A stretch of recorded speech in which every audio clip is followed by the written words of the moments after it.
Hello, everyone. This is Coach Matt for the Seattle Chess School. This particular video shall be my commentary on the games of Pocket Thesaurus. Of course, we will refer to him as PT for brevity. He is paused at the moment, but we will take a look at the first game of this particular session against a 2046 player. Here we have a Reti Gambit accepted with bishop takes c4. So a lot of times this will lead into a queen's gambit accepted line with d4 and bishop to g4. Now, I am fairly certain that bishop to g4 is a blunder here. I would say bishop takes f7 followed by knight to e5 wins at least a pawn. Queen b3 looks rather dangerous there. So I'm pretty certain that this is a winning position here for white. Castles was played. Pocket Thesaurus actually knows how to punish this particular opening. And here walks into a fork. So in Morphy versus the Count style, we get some play on a d7 piece. And then rook to a7. So bishop c6 ends up being a really nice move because white's got a double attack here on g4. So he executes this, take, and ends up in a position where he's 2 pawns up. Rook c7, bishop to a4, keeping the pin, g6, and then queen d4. Very nice move. Simply making black weakening themselves even more in some way. And after rook to g8, this means that the king cannot castle. So this looks rather promising. Here, rook b1 was played. Kind of an interesting move. Perhaps threatening to push the pawn up the board. Hard to say what this move is all about. Bishop g7, queen b4, f5, which is also weakening here, b3, and seizing the center finally with d4. Okay, queen c8, we exchange down. This position looked rather creaky, though, with bishop to a3, because, of course, black has got bishop f8 at any one moment, and that might be a little irritating. Here, black doubled, white played rook to c1, and yeah, even here, bishop to f8 might be a problematical move. a5 was played and kind of went into a defensive huddle. Here we exchanged off a rook. Then black tried to avoid the second exchange, which ran into the very nice bishop to c5, which wins a tempo on the rook. And as soon as the rook moved, then white will just simply save the pawn with b4. And white is now up 2 clear pawns with a pass pawn here, some clear target here, good control of the c file. The bishop is strong. The queen could be placed wherever you want. Queen d3, give me the rook. No. Queen b5, give me the pawn. And he says no, defending it X-ray style. However, this allows for a queen trade, and the king jumps in to the fray, like so. They exchange off bishops and reach this winning rook in endgame, which Pocket Thesaurus finishes off nicely, first entering with his king, then building a bridge to the pawn. The king does get temporarily trapped out here on a7. However, now this is a 3-pawn up advantage. Black does break into the position. However, after check and king c7, this abandons more pawns. Take, here, rook g5, capture, which suddenly threatens checkmate. So now all of a sudden, white has to be a little bit careful here. A4, very, avoiding rook takes mate, exchanging these pawns, and leaves up with 3 versus none, which should be an easy win. This is a nice move, guarding the pawn. And here we can observe a rule, which is to make the king worse in any endgame, even by one move, if you get a chance to do it. Also, because the king is pinned to the side rank here, it would make sense to play a move like rook c4 check. This gives the king a little bit more breathing room and gets this king off of him. We could still protect our pawns from a distance, but here we're basically taking away any mating chances. Here, this one happened, and again, rook c4 check pushes the king away. Here, the rook got in, but this wasn't really enough. And then in this position, after king c6, this is a blunder due to rook f6, and the rook is double attacked suddenly. And after this, it's just an easy win, and black resigned. So a really excellent way to start this particular session. Hopefully, he will start up here pretty soon. As a matter of fact, what I can do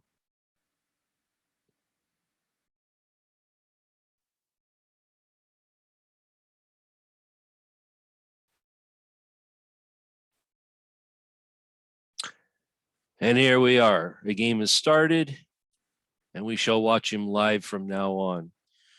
His opponent here is rated 2041.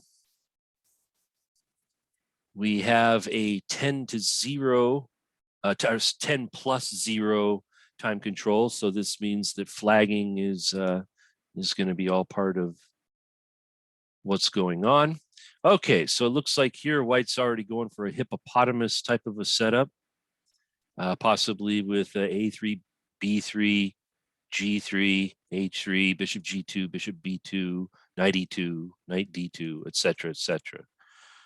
So it looks like PT's going for a more classic setup, which is not really something that he gets a lot of times in his games. He doesn't often get e5, d5 with knight f6 and c5. In fact, here he doesn't even play for it. That's not usually something that he tends to go for in his games, even if he's given a chance to. Nevertheless, there is nothing wrong with grabbing the entirety of the middle and giving yourself two mobile pawns that could possibly be used for some sort of space gaining routine at some point. Also, it doesn't really make sense to put the knight here on c6 in this particular setup without pawn c5. Nevertheless, he does have a development and space lead after 6 moves, so it's hard to complain about these things. Also, this type of setup might lead to some different style of play here. I would guess, knowing PT, he'll play h6 here to give himself some room for the bishop, also to lessen the blow of a g4 attack. No, he didn't. Interesting. Okay, so g4, g5. Yeah, this might be a thing because this is a very serious attack here. Also, knight h5 won't be possible after g5 because white will have bishop to e2, which will, well, maybe not quite win a piece, but be very close. Maybe g5, knight h5, h4, followed by bishop e2. That could be unpleasant. Okay, or this. Interesting. Well, maybe white will win this pawn after all. Maybe he has to play h6. This is the only way to slow these down adequately. So yeah, by not putting that pawn on e5, he lengthened the scope of this bishop, and now already has to defend against such a long range piece. That generally speaking means that if you do that, that means that when your opponent sets up a long range piece against you, and if it gets to work like this, then it was obvious that you didn't put enough obstacles in front of him to slow him down. Yeah, h5 might run into g5, and then g7 will fall. That's why h6 might have been more appropriate there. But as we all know, we've seen PT give away pawns in worse situations. So I'm sure that this pawn sacrifice is not going to bother him all that much. So he'll just simply move the knight, sack the pawn, move the rook to attack the bishop, and probably castle long, and just get his development completed. So I wouldn't be surprised to see knight to g4. I wouldn't be surprised to see knight to d7. This does the same thing as knight to d7. I mean, this knight only can go from here to to d7. So why not go there directly and save yourself, 38 moves. So, and then probably O-O-O and just play the position. It's possible that he put his knight on h7 because he intends to sacrifice him. Maybe. Kind of hard to read the mind of PT. So, okay, so for his pawn, he's got completed development. I mean, there's been worse pawn sacrifices. So this doesn't look that completely terrible. You know what? Let's make this a little bit smaller here so we can actually see what the time situation looks like. Let's go like this.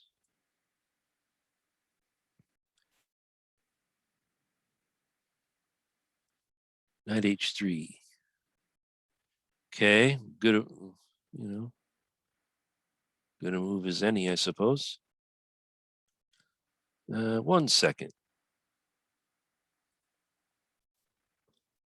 All right, small little break there, trying to iron out the technical difficulties. Okay, so when we last left our hero, knight h3 was the last move that was played. f6, of course, trying to create some problems in the king side and in the center and take advantage of his development. So pretty exciting position, fairly standard for PT. This is a type of position that he likes. Lots of tension.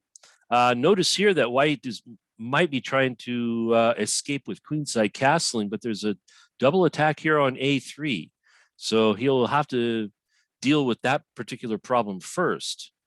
Castling kingside might also be fraught with danger. So this king might actually might end up staying here in the middle for quite some time. Okay, so now things are starting to exchange, but now black's position might be improving here with the occupation of the g4 square. So simply knight takes, queen takes. Okay. Has a threat here, but no threat here. There's a pin. So white just jumped into the middle. And the knight is still misplaced. Yeah, I thought taking with the knight was better and then try to plop him on g4. That looked like a good plan, especially since the knight on h7 is doing nothing. We would like to play e takes f, but he just walked right into a pin, which is not that great. So maybe what he should do is walk out of the pin and resume the threat here and also try to play e takes f. That might be worth a tempo. This gives white just enough time to castle. And now all of a sudden white has, but he didn't. Okay, so he didn't. He finds a new weakness to pick on.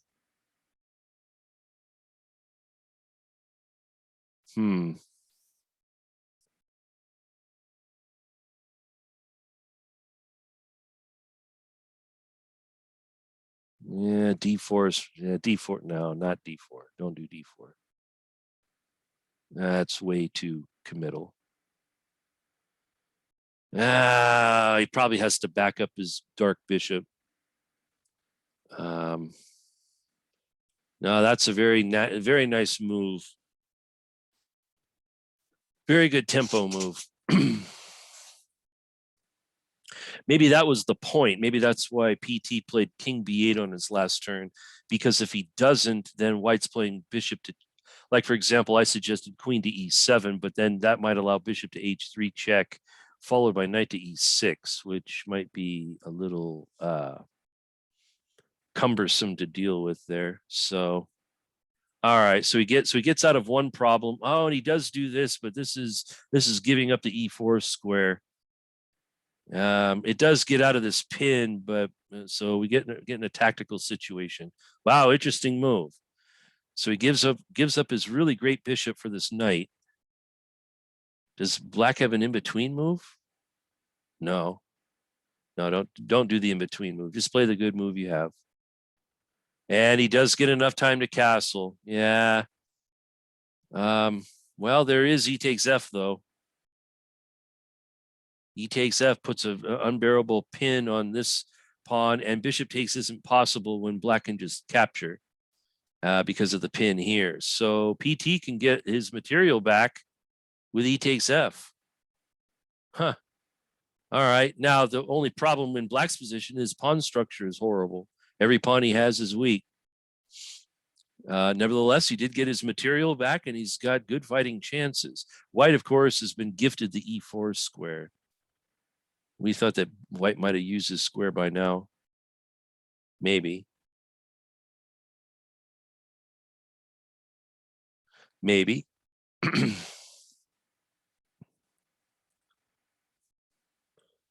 So he goes E4 himself.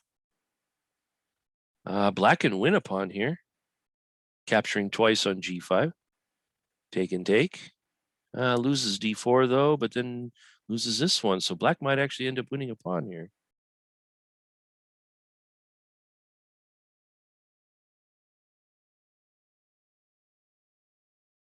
Or do we take this pawn or not? Okay. So now PT has switched it around. Now he's up a pawn. White can win the center pawn, but then bishop takes A3. Okay, so here there's some stuff being skewered, so the queen can't wander too far away from the bishop wherever you go. Queen H6, so maybe setting up an F3 cheapo.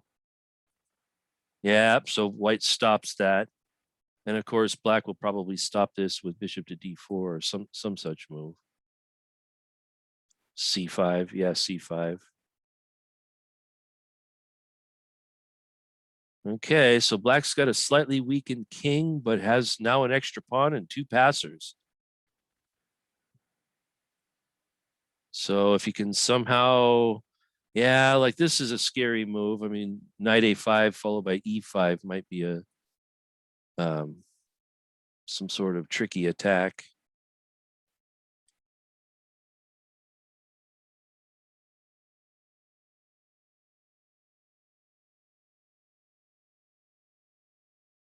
So yeah, trying to get a rook to the G file might be okay.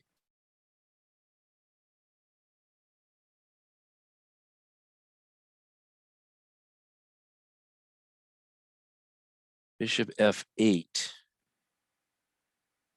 So trying to save the bishop, but okay. So this might be a thing. So we would expect maybe rook E6, rook D6, but that runs into E5.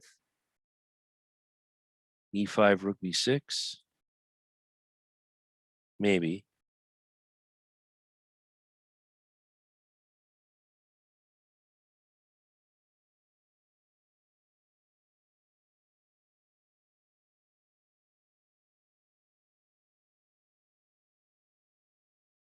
The other thing about rook to E6 is that made room for bishop E8 as a defensive resource.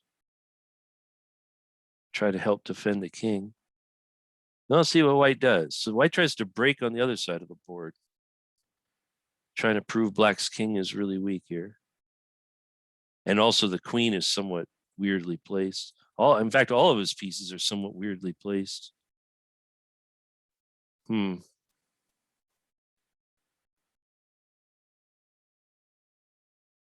So what's the idea here? So that white's trying to play bishop takes D4. So that if rook takes knight C6 check, maybe that was the idea. B5. So now he's just trying to get this move in for free. That's funny. That does allow C3. Now the dark square bishop is a prisoner.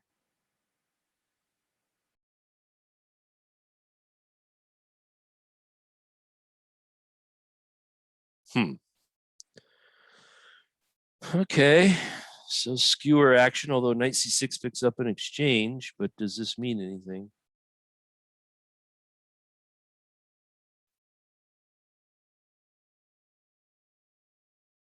Knight takes C4.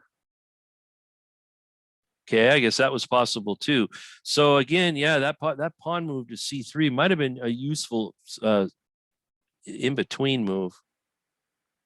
Okay, so again, black's going to get some dynamic chances here for his exchange.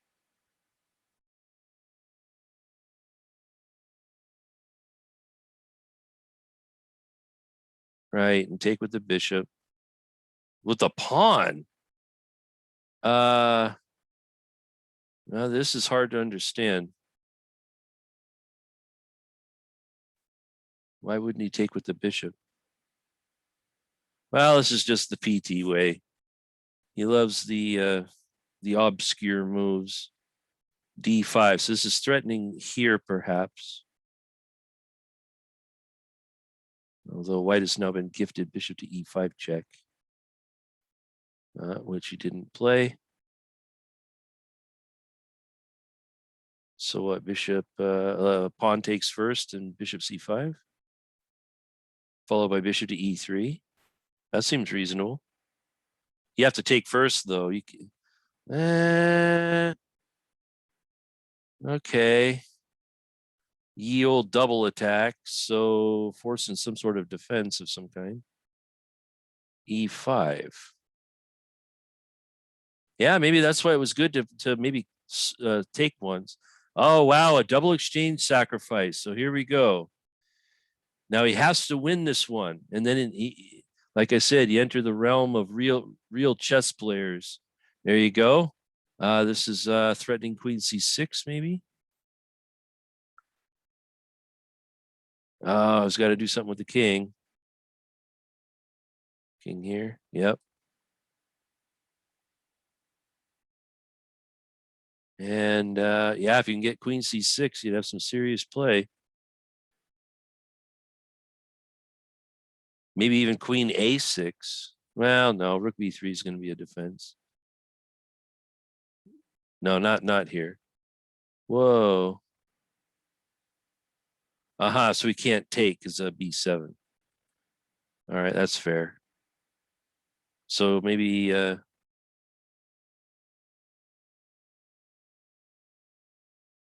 that was a really good move. C4. So he does go queen a6. I had a feeling he would try this.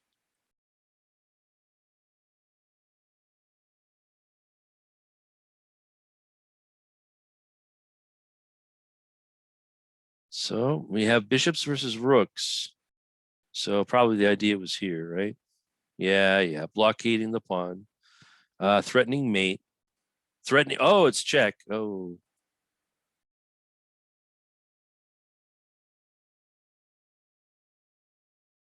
Oh, I don't know about that move because that suddenly undefends. Oh, no. Well, okay. Yeah, maybe king D. Oh, king D8. Okay. So he's trying to prevent any rook E1 check.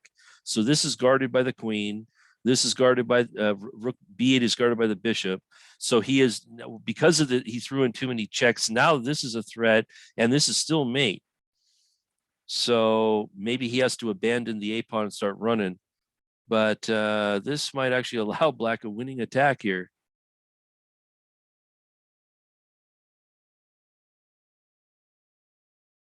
Wow. Yeah, these bishops are going to be really nice here in this wide open board. Still have these two passers over here if you ever get a chance to defend yourself. Defend your king. But still, the attack on the king is what matters most. So PT should be thinking about that. Check, check, check, check again, check some more, check him till he resigns. Check. Okay, here you probably have to take, ooh. No, that allows rook b8 check. I don't like that move. He probably needed to play king d7 and just agree to a draw, especially with 12 seconds left. So what I mean is that in this position, just going king d7, queen h3, king d8, draw, and just take the draw. Whoa. Okay, so now white's just going for a dirty flag here. Maybe this position was too good for him. But he is going to do a dirty flag, so PT's got to be prepared here. King here, of course. Still threatening this. Now threatening this. Wow. Severe dirty flag.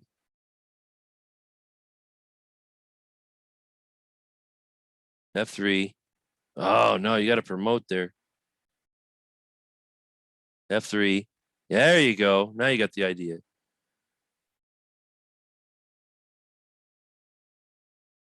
Take. Now the king's totally safe. F2. F1 is next. You could pre-move it. Pre-move taking. There you go.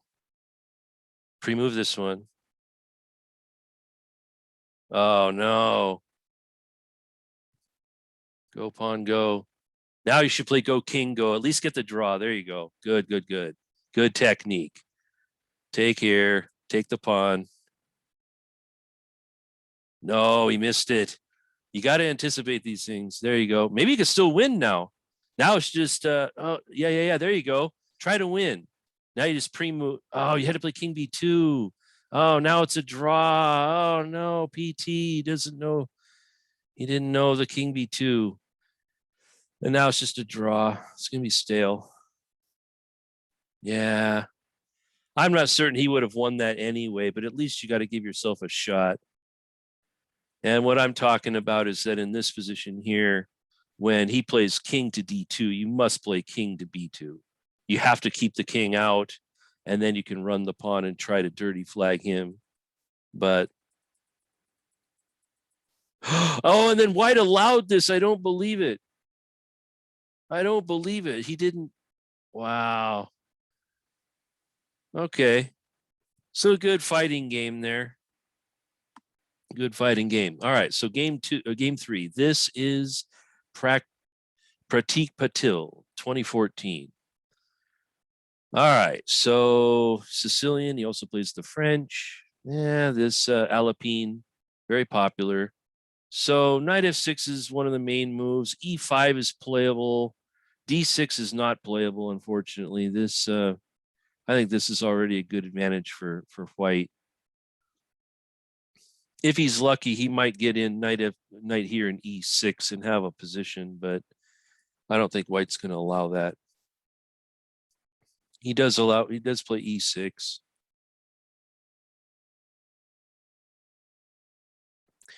Yeah, maybe this is a playable position for black. Yeah, white will have the two-pawn center for a very long time here. Okay, so PT's going for a hedgehog setup, but one where white was allowed to. Oh, wait a minute, that's a blunder. Wait a minute, that's just a free pawn. Oh, yeah. I mean, that's one of the responsibilities with the two-pawn center is that you must protect it. If not, then it gets stolen from you, and this is what happens. So now black will just have a hedgehog defense with an extra pawn, and that is strategically winning for black. So just simply knight f6, bishop to e7, castle. You don't even have to play a6 if you don't want to, but you probably could as a good, throw-in move if you need to. Black doesn't really have to really take this one. Opening the c file is probably not to black's benefit there anyway, so no reason to take. Not right now. We don't have to. So yeah, just bishop to e7 looks reasonable. If you want, you could play rook c8 and try to maybe threaten c takes d. Yeah, but you could just keep it patient. No big deal. So maybe threatening bishop to a6. So maybe a6 is a worthwhile move, just gaining space on the queen side. Nah, okay, so he allows it if white wants it. This is a rather good bishop. So if white gets a chance to play here and trade it off, that's maybe to white's benefit, even though he's down a pawn.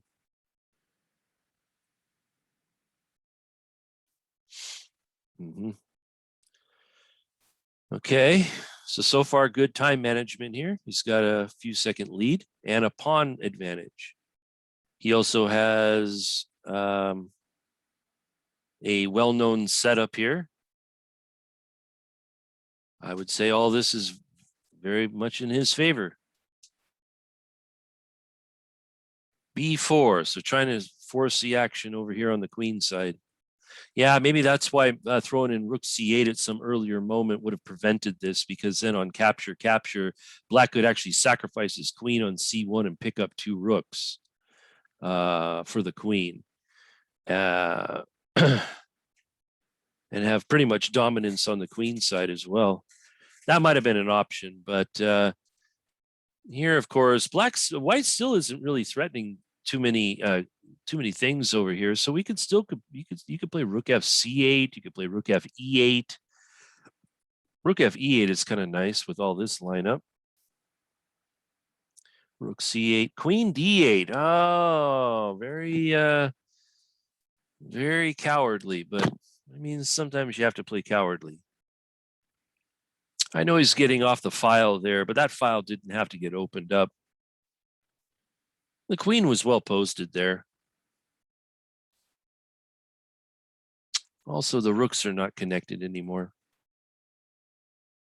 But, you know, when you're up a pawn with a defensible position, you know, you could get away with such moves. This isn't terrible. All right, so a3. So white's is basically waiting. I still like rook e8. Rook e8 not only gives some options of later on playing e5 and playing down the e file, but it also empties the f8 square so that both the bishop could back up or the knight could back up to f8. This is interesting. So he's going after the bishop pair, I suppose. That seems okay.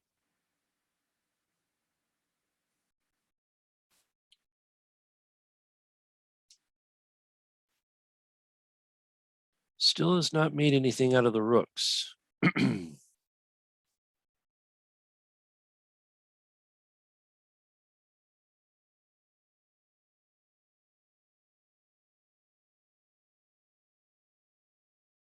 Right. So white gives it a think. And PT's keeping a time lead. So he's collecting all these small advantages, making him use his clock. This is good play here. We're going to get he's going to get another small advantage by trading a knight for the bishop, which will give him the bishop pair in such a advantageous position. So this means that the strategic niceties are growing here. I still don't mind rook to e8 here at some point. That might be a futuristic move. Well, like I was saying, rook to e8 emptied the f8 square so that the knight could possibly go from like f8 to g6 if you need to recycle him, or the bishop could go from f8 to say g6 and bishop g7, and repositioning the pieces. So what is this? So knight c4. Okay, so yep, wins the bishop pair.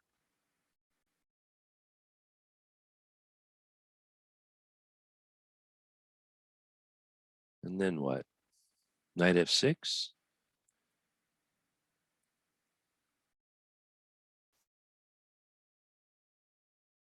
Maybe rook yeah,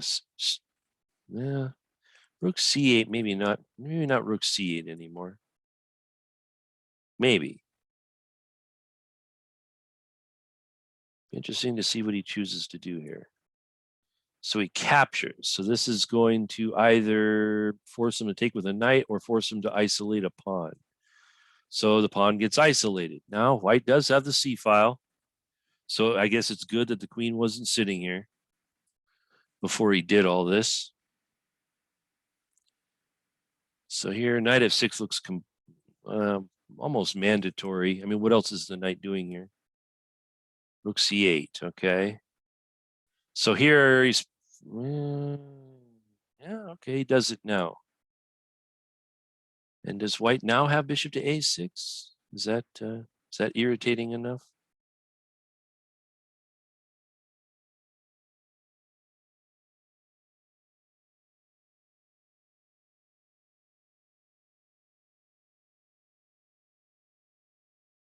Yeah, I don't know. This looks hard to deal with. Knight h2. The legend of knight h2.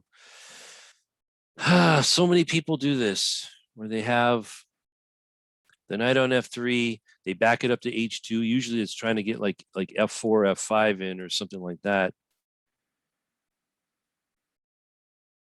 Also knight to g4. Also this with knight h2, you get this idea of possibly like moving the queen into the game and then moving the knight back again. White had a different idea, just to go from h2 and then go back to f3. So not only does he have the bishop pair, he has an extra pawn. He has a compact position, and white has weak pawn structure and is getting extra tempi. Black is getting extra tempi as well. So this is, the advantages are growing here. He still has a time lead. Okay, bishop f6, so potentially threatening bishop takes knight, followed by bishop takes pawn, winning a second pawn. Aha, so threatening mate. Or not mate, but some sort of king attack. So here we would expect either knight f8 or g6.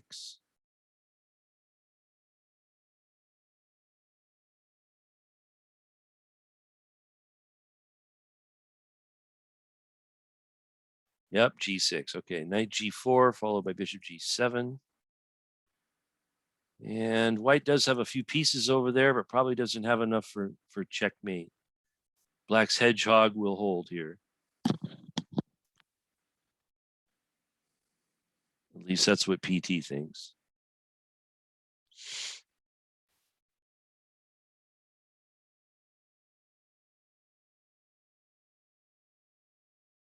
All right. And this move sent black thinking, or sent white thinking, rather. So picking up some time on the clock here.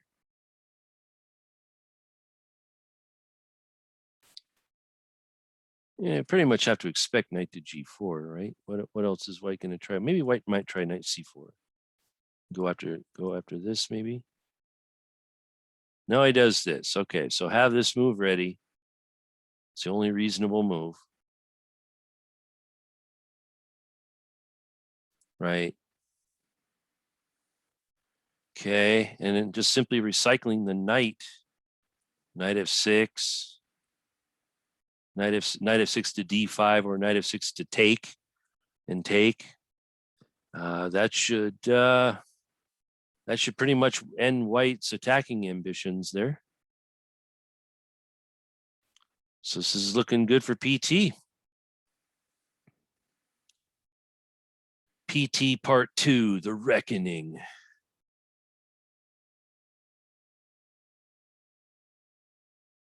When getting even isn't good enough. There it is. So h4. So white's basically trying for a last chance attack against the king, which is lot. I mean, you have to expect that. So this is either allowing the knight to park itself on d5, which would be really excellent, or they have to trade it off and trade off more pieces. So h5. Last chance attack here. Maybe king g7 is simple.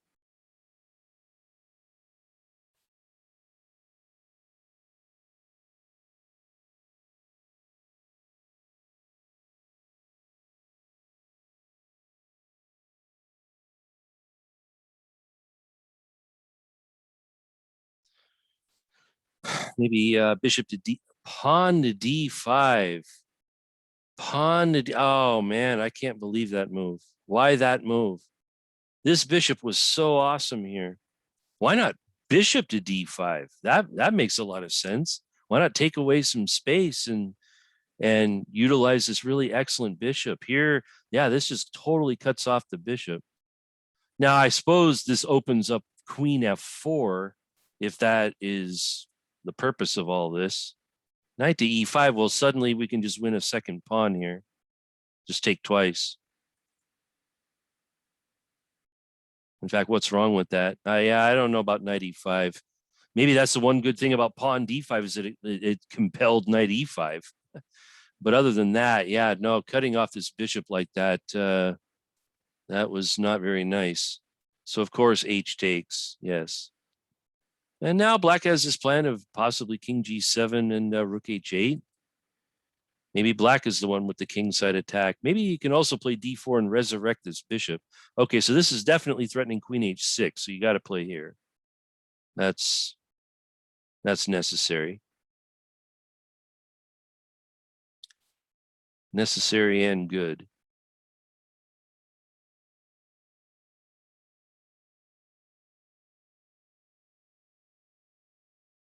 Well, maybe not. So everything's been oh, he finds it. Okay, good. So everything's been going his way in this game here, and he's 2 pawns up. He's also up more than a minute. He has a totally safe king. Queen C3 looks decisive here. Queen C3 forces the exchange of queens, and that should be the end of it. Everything will be hanging, so white would be forced to trade, and then you can just win with your 2 extra pawns. You have the same color bishops, and you do have a bad bishop, but you can correct. Yeah, and he finds it, and this also forks A3 too. So this is compulsory, and white is losing. So, and then when the trade happens, when you capture with the rook, then C2 and A3 are hanging. So PT will be up 3 pawns here with a easily winning endgame. Just take A3 and resigns.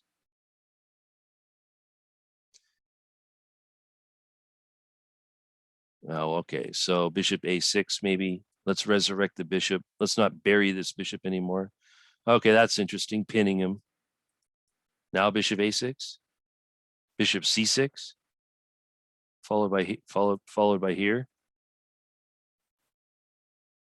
Oh, this is his point. He's going after the pawn. He's not going after the bishop.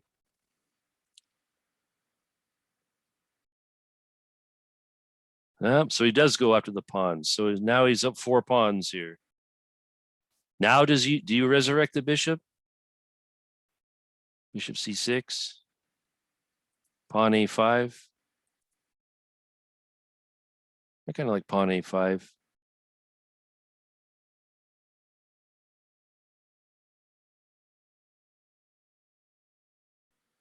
Could also play D. What? What's this? I don't get it. Oh, he's trying to get him to, he's trying to do something where he's trying to trick him with rook C3 check. That's his idea. Yeah, and then here. Very sneaky. Okay, bishop A6 and resigns, right? Let's finally resurrect the, yay! Okay, so this was extremely well played by PT. Very good. Got an advantage, won a pawn, traded down, won the end game. Beautiful, golden, excellent. All right. Let's move on to another game here. Pretty good play. Tyazchenko, 1990. So another Reti system. This time Reti Gambit, the Reti system declined, I guess. And this is just an invitation to a Catalan. So of course D4 will make a closed Catalan. We would expect that here from PT. Yeah, he might have the urge to play B3 here and make it more interesting. No, he goes into a closed Catalan. Very well. But then black goes for a delayed Tarrasch, which is, we'll see how this works out here. So basically, white's got a mainline Tarrasch defense with an extra tempo. Maybe a little too early, but we'll see. So castles with A3. I think this is a very good plan by white. A3 is a good move here.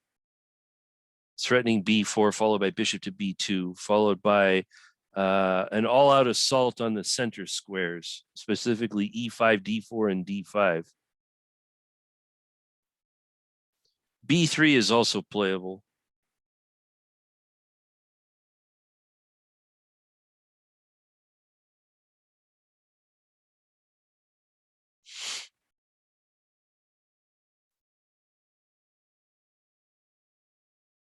Let's see what PT comes up with. Yes. Now, of course, the opponent here is playing a known defense, a tempo down, but is doing so at a very rapid pace. So this is somewhat like a gambit where where one can play an opening with a wasted move, but if you gain time on the clock, that's your compensation. So yeah, so here White's got the bishop pair, Black's got hanging pawns in the center. And okay, so we eventually found this A3 move. So he decides to win the bishop pair first and then do this.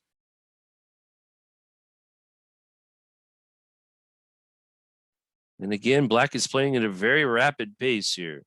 So he's banking on the fact that his time advantage is going to mean more than these positional weaknesses. E3 is interesting move. This is what he wants to do is he wants to play B4, but he didn't want to allow bishop D4. So he just simply guarded it first. And now he's going to play B4. This is PT's all-time favorite move, pawn to queen, knight 4. He likes playing it with both colors. He likes playing it even if it sacrifices the pawn. In fact, I often joke with him saying that he doesn't even think that chess is interesting until he can play pawn to queen, knight 4. And now the game will begin to interest him now that he got in his favorite move. So maybe that's the lesson if you're playing PT is that if you can stop him from playing pawn to queen, knight 4, that might upset him internally. So there's everybody's tip of the day when you're playing him. Nevertheless, pawn to queen, knight 4. I mean, how many kings has this move actually mated? So we don't really have to be that afraid, I don't think. Black has basically got a perfectly reasonable position.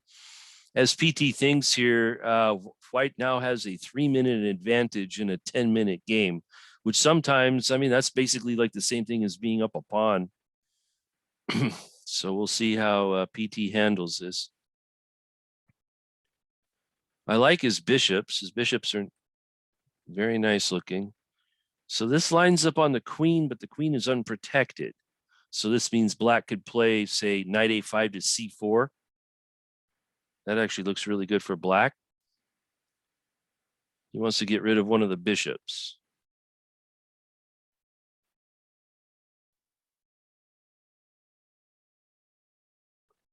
Yeah, knight a5 to c4 looked like a good continuation there for Black.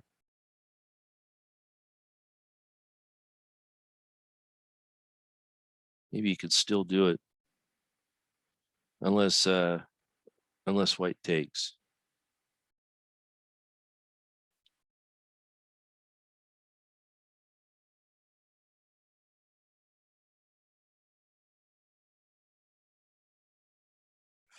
Yeah, I don't feel that White punished this lack of this tempo loss by Black. I don't think taking on c5 was probably a little too quick.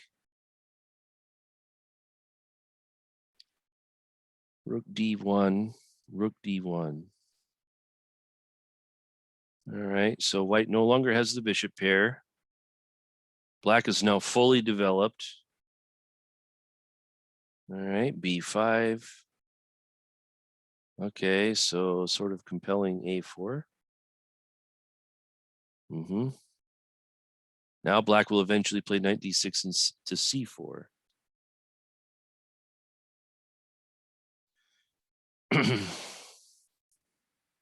So that will have to be dealt with.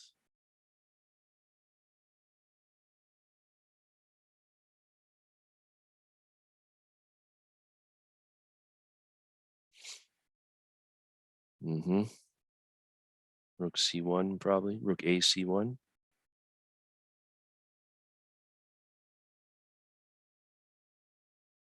So yeah, white will probably have to find solace in the end game here.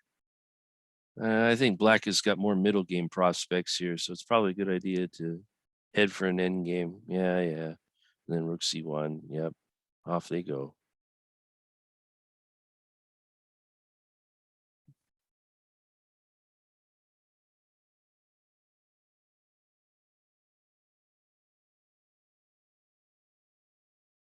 Mm-hmm.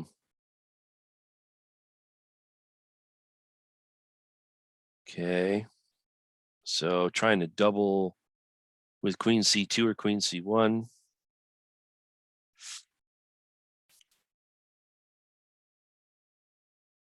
That's an interesting way to do it.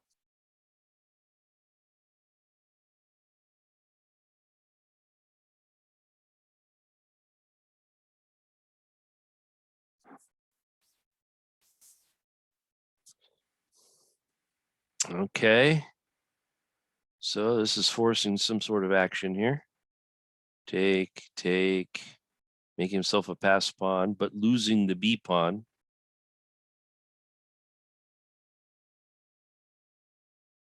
Which PT does not want. And instead goes for the c pawn. So yeah, perhaps black did white a favor here by allowing this bishop g2 to become really strong suddenly. This is quite a piece now.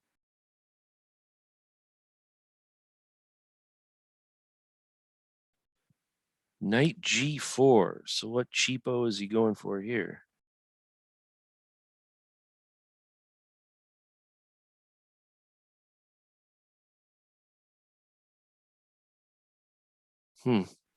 So what? Do you want the c4 pawn or the? Whoa! He kicked with h3. Oh, I don't know about that. Why would you allow the knight to go to d3? I don't think that he didn't have to do that. Oh no! Now he's just totally weakening himself. This has got tactic time written all over it. Well, maybe.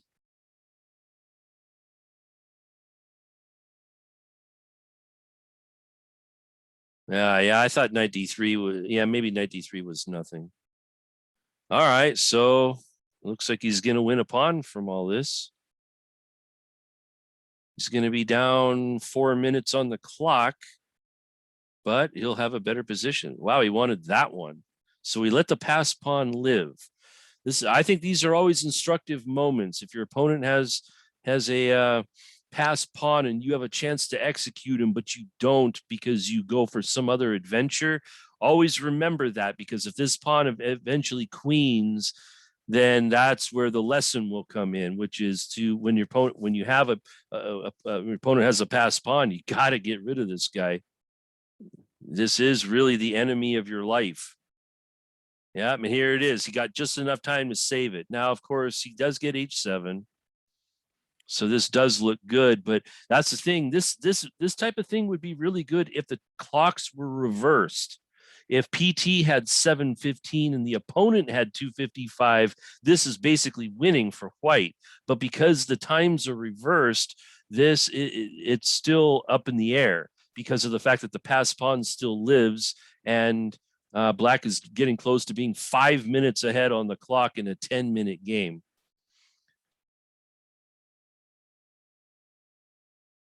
King f2. Okay. So now you're giving black possibility of being in checking range. So you got to be careful here.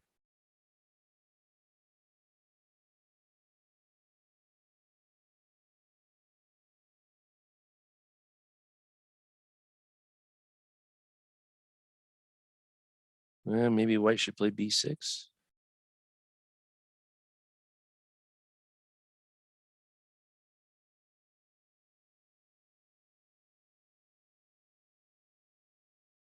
Maybe white should play king f3 and get out of checking range. Might be okay. e4. Allowing the queen to break in. I don't understand this. What is the purpose of this?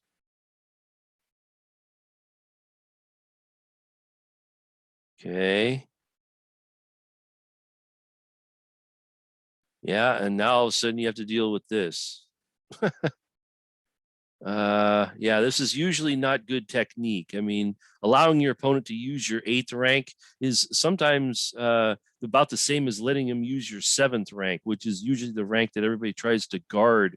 But a lot of times you have to guard the 8th too. He might be able to hide out on G4 and H4. So what, King G4? Yeah, you could probably hide out there.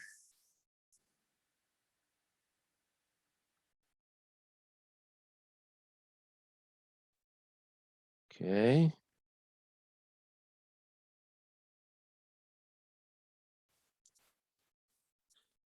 Uh, no, that's not playable either. That's a blunder. He can just take, which hits the queen.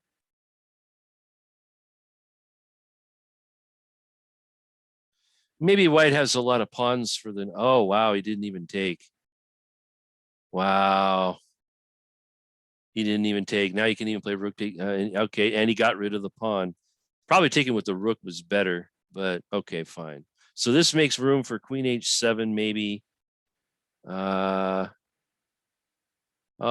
no, he's walked right into this. So yeah, that's why another reason why he needed to keep that bishop there. That bishop was actually doing something. Oh no. Oh no. Wow, it looks like he's walking into mate here. Let's see. Rook takes bishop. Rook takes bishop. Rook takes queen takes g3 check. Uh, looks king h5, queen h3 check, king g5, queen g4 is mate. Oh no. So black's got to, yeah. Oh, and he finds it. He finds it. Yeah, that bishop was a very valuable defender.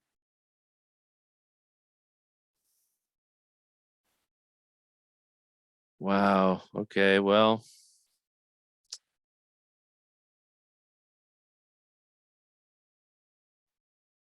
maybe he's got queen d3 and go for some sort of perpetual.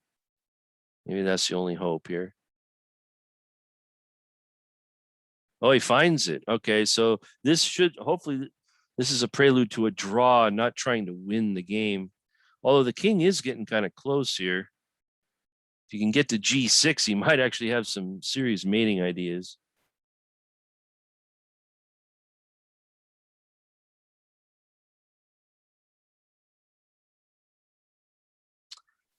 Yeah, it's too bad that it does take some. Well, check him. Check him again. Check him again. Yeah. Queen g6 is next. Oh, he doesn't find queen g6.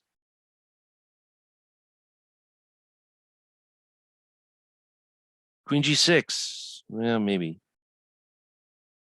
No. Well,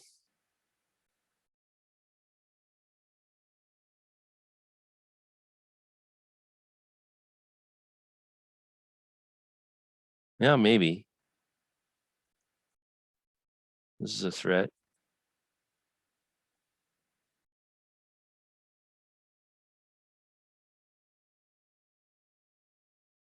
I smell a dirty flag happening here. White's probably winning in spite of being a piece down because his pieces are so awesome. Even his king is not bad anymore. But he doesn't have enough time.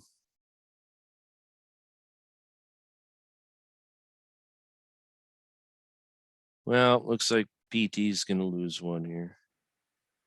Queen c6.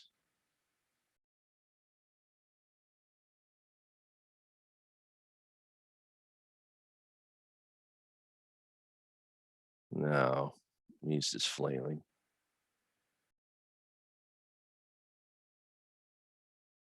Yeah. That was too bad. Yeah, this is that. Yeah. Oh, no, no, no, no. Okay, so 1945. Good move. I think the London is a really excellent move here in this particular position. PT does not. PT beats his head up against his Shigoran defense on a regular basis, but this type of position is not his cup of tea.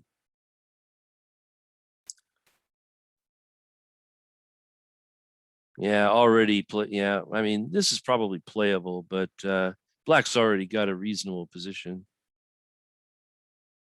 Knight f6 followed by e5, maybe, or maybe e5 immediately. Yeah, e5 immediately. Yeah, yeah. E3 was rather passive.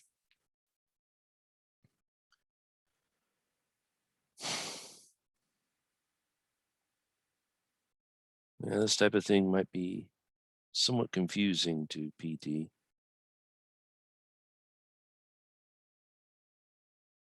He doesn't like being under immediate pressure.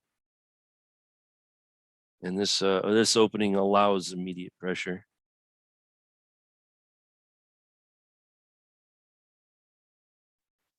This type of thing always drains his clock as well. He doesn't handle these kind of positions in a crisp, expedient fashion. So he might actually come up with good moves after a long think, which he does all the time. But by that time, like I said, it drains the clock away, and it's about this. It's about the equivalent to losing at least a pawn in the position.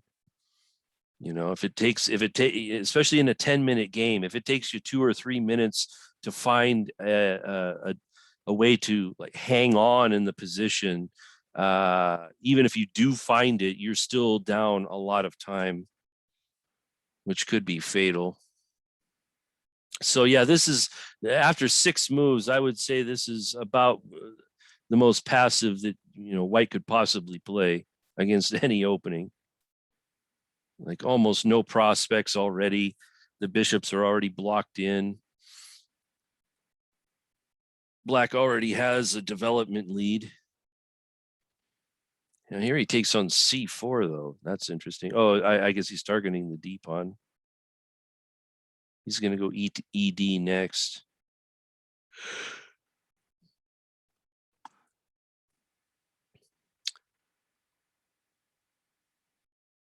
Well, wait a minute, though. What about bishop takes b4? Knight takes b4, queen a4 check, knight c6, knight takes e5.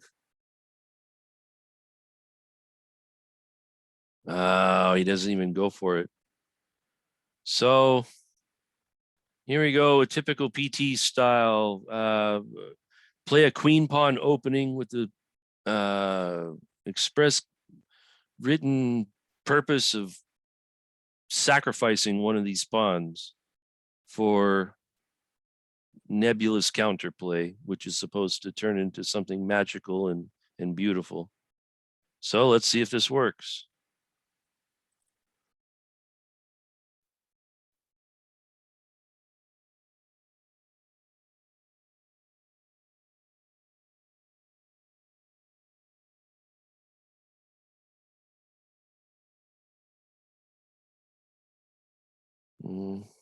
I have a feeling that black should actually exchange bishops.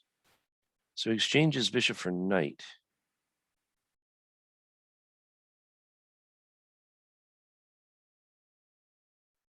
Okay, so that takes the pressure off the c pawn temporarily.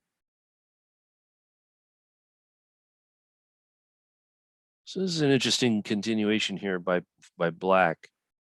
So knight takes. Does black really want to open the e file before castling? Oh, look at this. So he weakens the pawns. And then what? Take with a queen, take with a knight.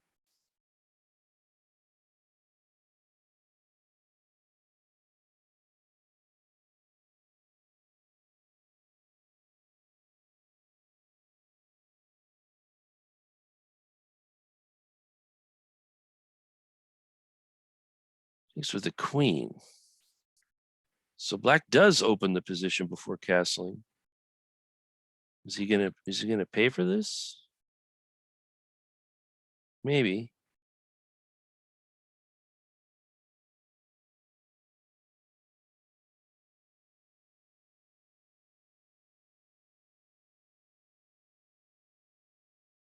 Okay, probably not a bad pawn sacrifice. Black has a lot of weaknesses here.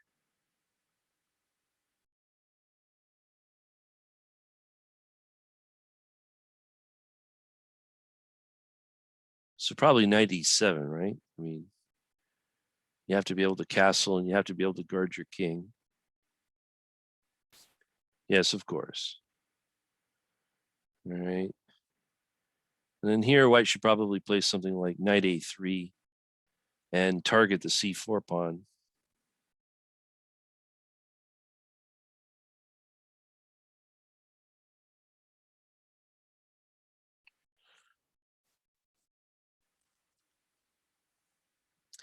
Yeah, this, however, puts the knight on a regular square, but attacks nothing. So black might actually have a chance to guard his pawn glom on the queen side.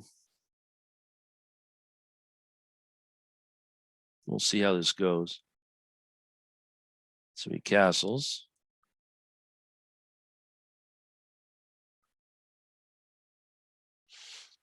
Rook ac1.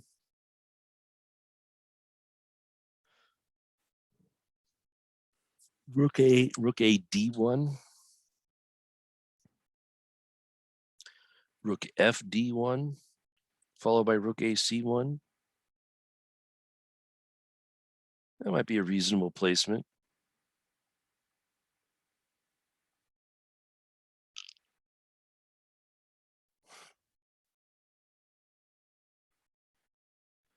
Yeah, but a rather tepid position. I mean, not a lot going on here. He has weaknesses, but hard to get at him. Down 2 minutes. Now rook fd1. So I don't know. I kind of like this move. Now the queen is guarded, so black can't break with c5. So that's one consideration. And then when the other rook goes to c1, I guess you'd be better placed. The e file is not really that useful here.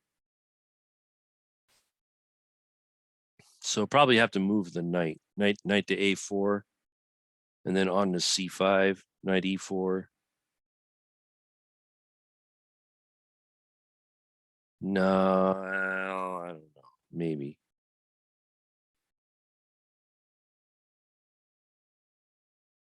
Knight takes knight, pawn takes, queen d5. That might hold on to everything. Black could also try knight b6 here. Black could also throw in rook to e8. Well, no, he's going to take c4. So knight b6. Knight b6 might be worth a try.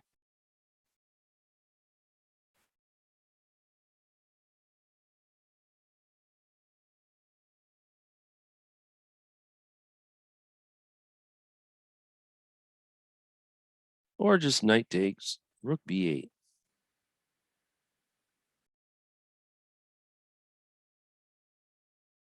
Rook b8. Okay.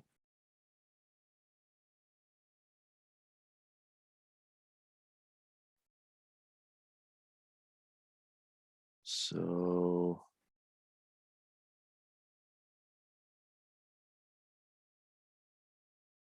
queen takes c4, rook takes b2, queen takes c6. Maybe. Rook to d2. Okay.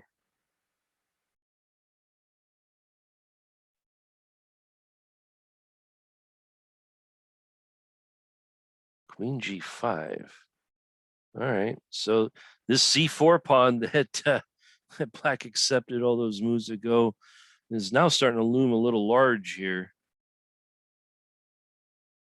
This is one of those stories, these scary stories of like the Queen's Gambit accepted, where black accepts the gambit, but white never gets the pawn back on c4 and eventually pays for it. Black's starting to attack all over the board here and has this extra pawn.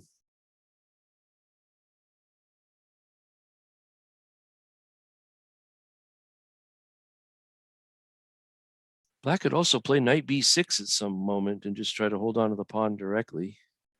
That's true. It also could play knight to f4. Knight f4 to d3, perhaps.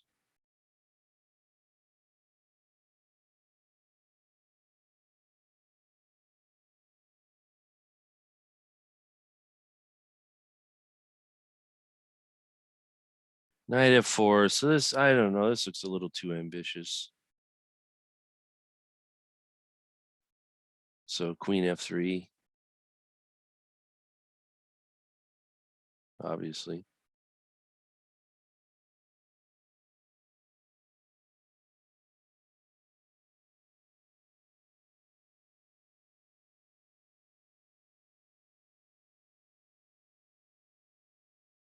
And if knight d3, white might have actually have b3 there. I think black overplayed his hand here.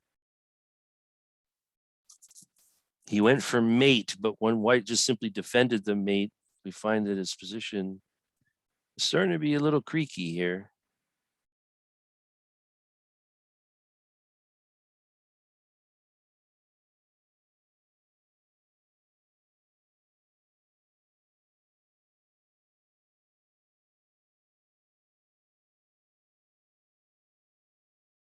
Yep, he's thinking about it. Yeah, so here white has b3.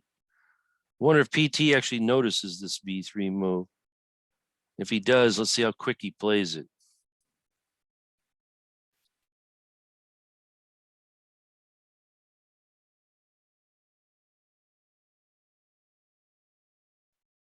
He did not notice it. Okay.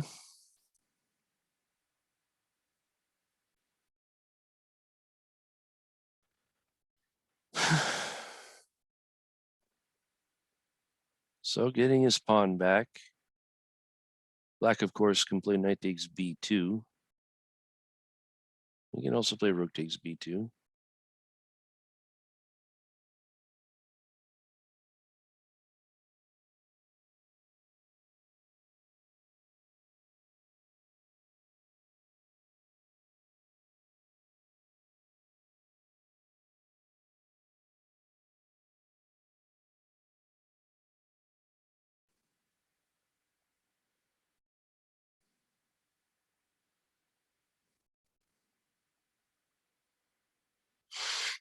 So maybe he has to trade rooks once and play rook b1. And then try to win the c4 pawn back. Rook takes b2, knight takes b2, rook b1, knight moves, queen takes c4. Something like this. Oh, he's thinking for a long time. So as we all know, when he thinks for a long time, this means that some sort of flashy move is going to happen. Because he never ever thinks for a long time and then does something normal. Maybe I shouldn't say never ever, but it's very, very rare. And then here, just rook b1.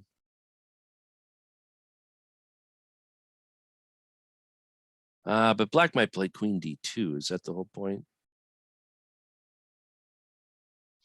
Well, you can't hold d2 anyway, so yeah, you have to move somewhere. So this attacks nothing, though.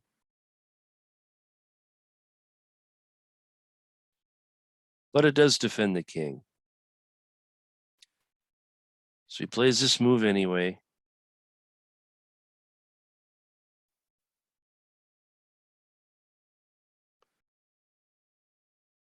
Yeah, this looks really good for black.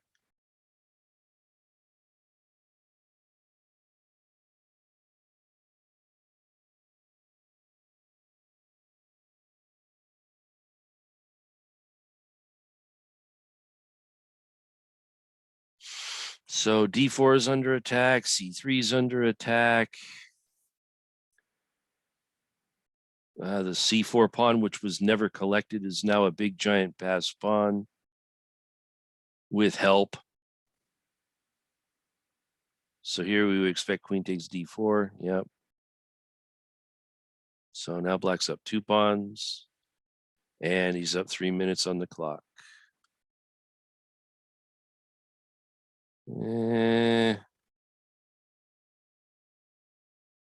Okay, trying to go after the c pawn.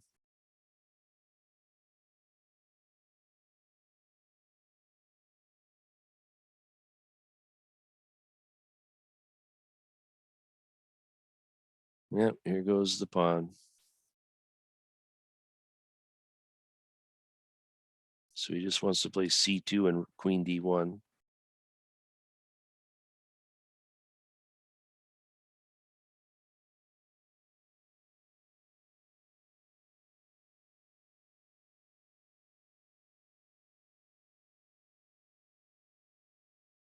Mm-hmm.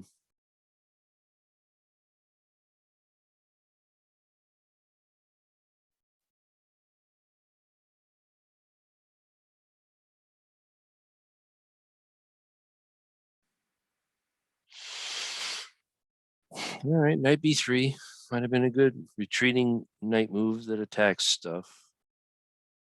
All right, so trade queens, knight takes c4, take, and then rook c1, rook e8 or d8.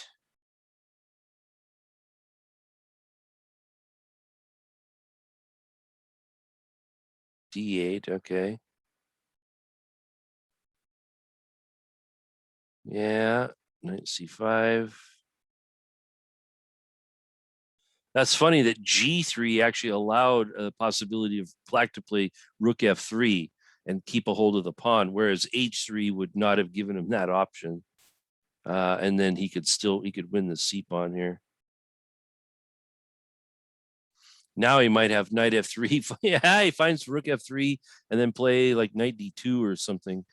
And then everything is magically held together for at least a little while.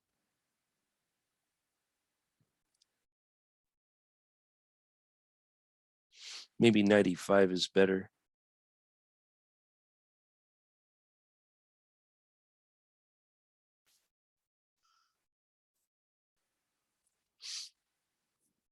What? No, your rook hangs, man. No, this is not. Unfortunately, this is not a combination. Yeah, and he resigned. Okay. Well, good play by the opponent there. That was very clear play by him. All right, so we got a 2004.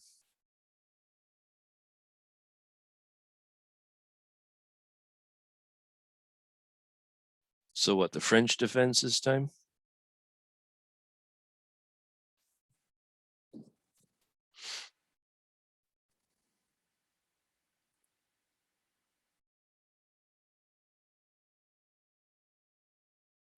Game aborted. Okay.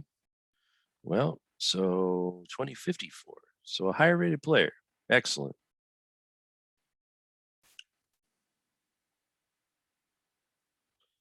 Yes. Now PT actually has played the C5 defense many times himself with the black pieces. So it'll be interesting how he plays this with white. So Benoni, which is a PT favorite when he has the black pieces. So he's facing his own weapon here. Always interesting to see what a player does when they face their own favorite defense. In fact, sometimes I would say that's actually a good idea, is to play your opponent's favorite defense against them, because one of two things will happen.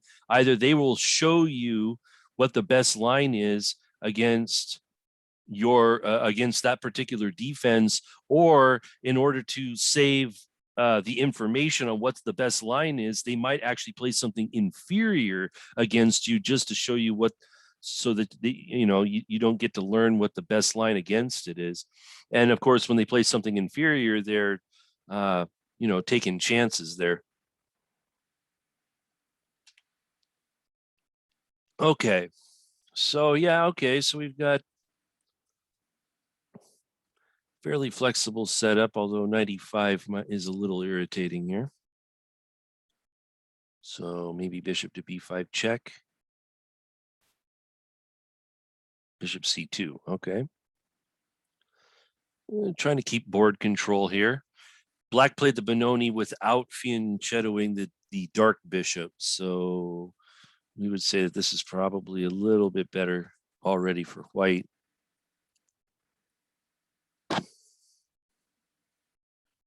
So what, f3 or h3 followed by f4? That seems reasonable.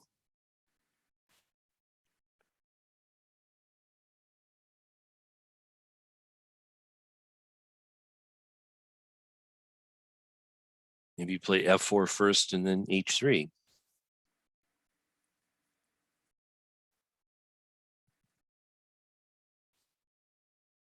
Oh, he's thinking though.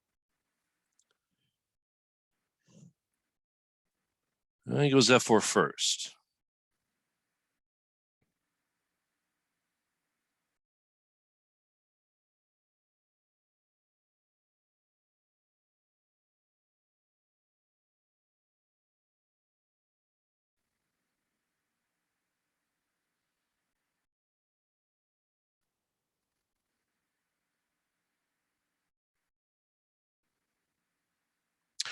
Yeah, on this move, however, white's got queen d3.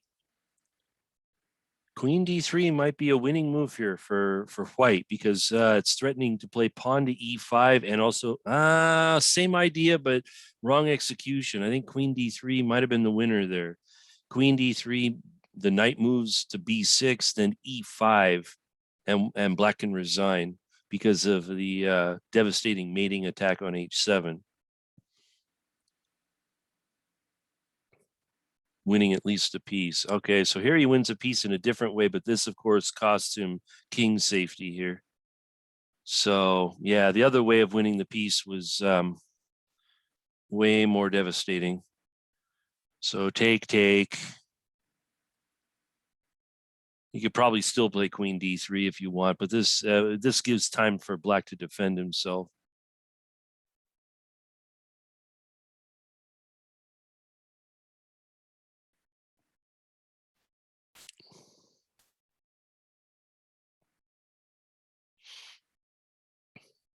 I'd play queen d3 anyway. Get out of the pin. Threaten e5. Maybe put the queen on g3 someday. I don't know. Okay, so we got an exciting position here as usual with PT here.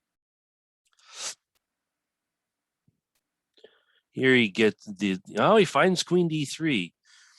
Yeah, unfortunately, it's another case of finding the right move, but throwing in too many in-between moves before he did it.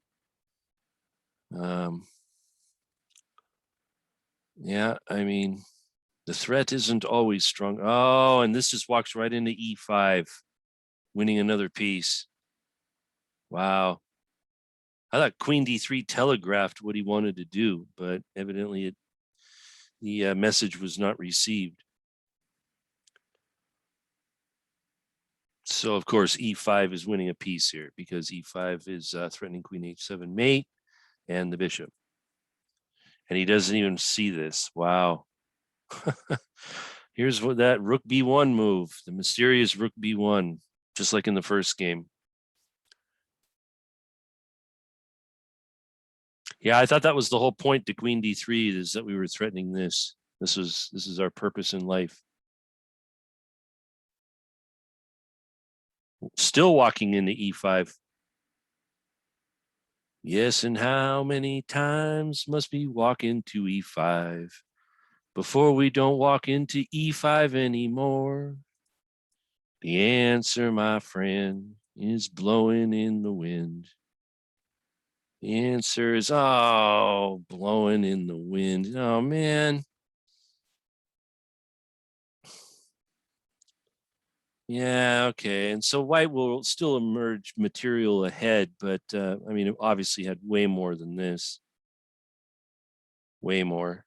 So now I guess here rook b1 makes sense because there's no more bishop takes a1 at the end of this combination. So maybe this all this maneuvering around with rook b1 and queen g3, is cohesive and makes sense. But when you can take a piece for free, just take the piece. It wins the game. Wins the game quicker. Well, maybe you could still play e5 after all these years. Yeah, the only problem with this is that he can take and then go queen f6 and win more tempi. I don't know how much tempi you want to give the guy, but whatever. Knight d7, so he doesn't even bother with that. So yeah, this rook is really badly placed. And maybe the thinking is that getting rid of the dark bishop will allow you to attack the squares, but we'll see if that actually happens here. Maybe white could still play e5. I mean, let's gain some space. Let's do something. No, maybe not. I don't know. Well, if you're not going to do that, then what's another plan here? Rook f2 to h2. King f2. There's that king f2 move again. The timing of this move is extremely strange. Maybe he wants to go rook h1 and queen here or something. And black played that. Yeah, now this might even be walking into queen b6 check, which is going to highlight the another problem with this king f2 move. King g2 probably made more sense. Still going for like a rook h1, but the king is way less exposed. Probably have to do that in order to guard this square. But now the rook is good.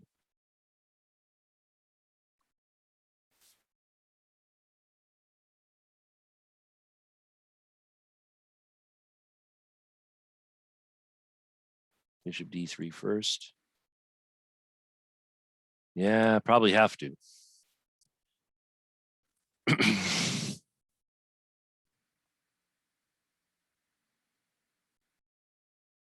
Mm-hmm.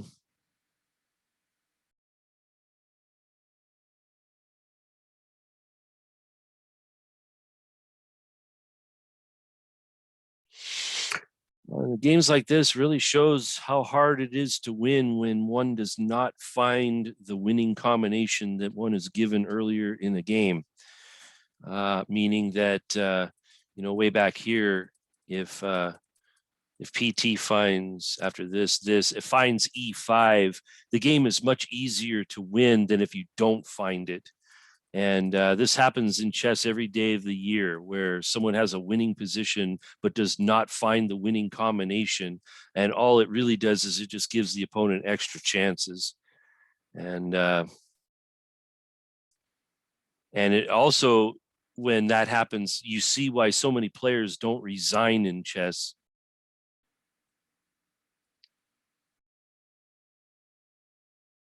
Okay, so that hits the rook, which we were talking about earlier.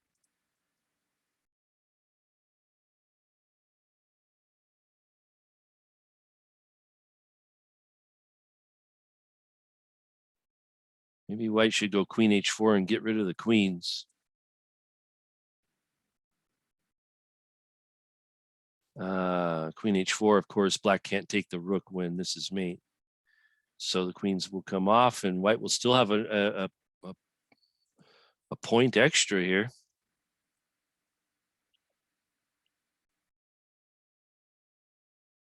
Nope. And he's getting to be behind on time again. Another 5-minute think job.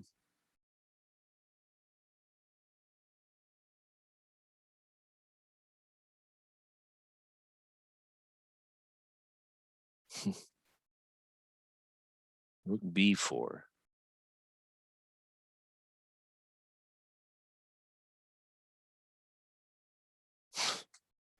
Now there's a fight going on the queen's side. Okay. So centralizing the rook keeps the queen out, I suppose. Also helps defend e4. So I guess a solid enough rook. I guess the only troubling part is that in order to get this, it took about 2 minutes more off his clock in order to find all this.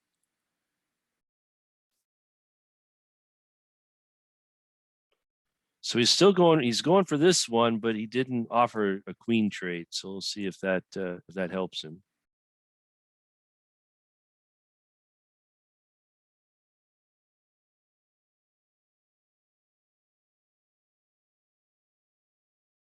Okay, defending himself. And now he's preparing the dirty flag.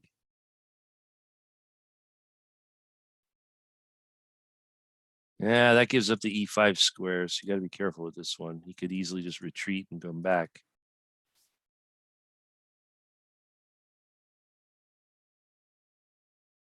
H5.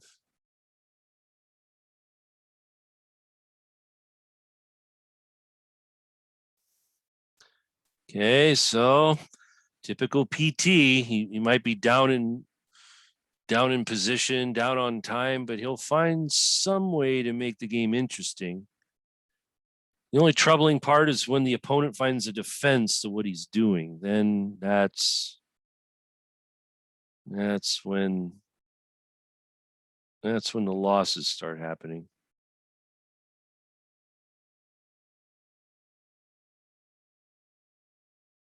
So, I mean, yeah, he has like all these interesting piece placements. But I mean, this bishop in reality is a bad piece. This rook, even though it's a great defender, is doing, yeah, in fact, he's even moving it already. The knight is also inactive. And so he's basically like working with two pieces here. So building up on this guy. This knight's like an eternal defender now.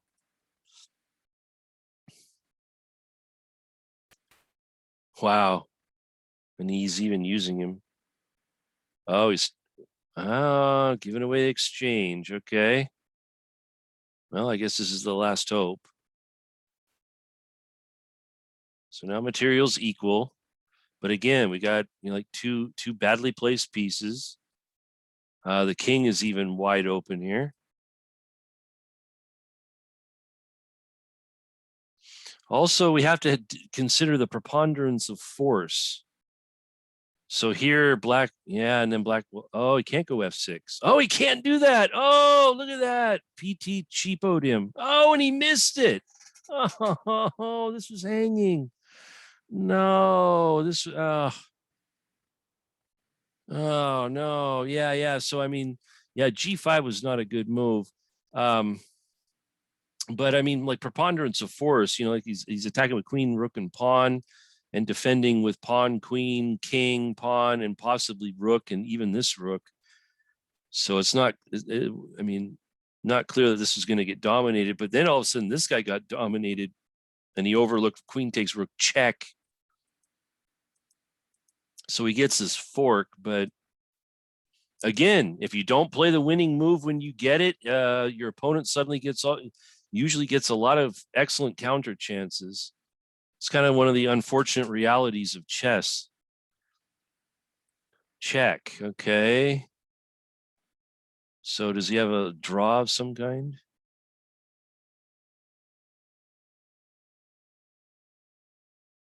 He has a draw of some kind.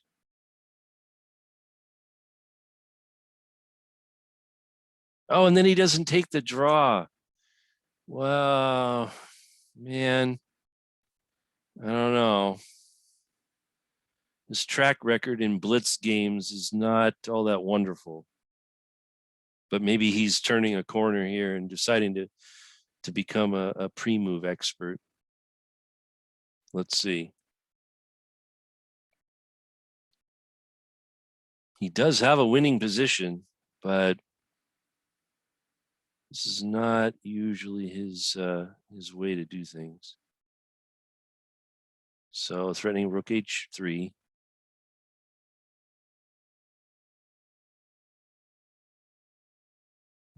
Just rook c3, gaining more time.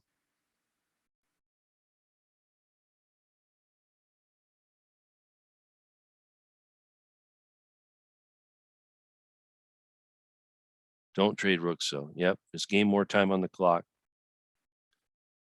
And just go back to c7. And rook c7. Well, then he's got rook c3 then. He did gain time on the clock, though. All right, well, maybe PT is really... Oh, wow. Okay. So can he win this thing in 10 seconds? Is he going to forget about the g-pawn being passed? No, he isn't.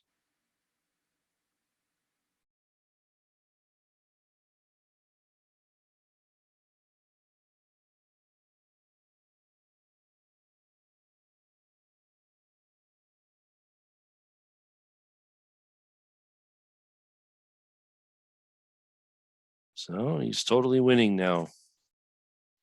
If he can become a speed demon here. Zugzwang. E7 pre-move. Queen pre-move. Queen g6 mate. Yes! He did it. Wow, that took some guts. Very impressive. Very impressive, PT. Okay, so we got Nick Edwards, 63, a 2169 player. So a much higher rated player this time. We like these games a lot. So this is the time to play your best game. Okay. PT doesn't have a dedicated system against the English. He tends to play different defenses against this type of thing. So let's see what he does. He comes up with a King's Indian so far.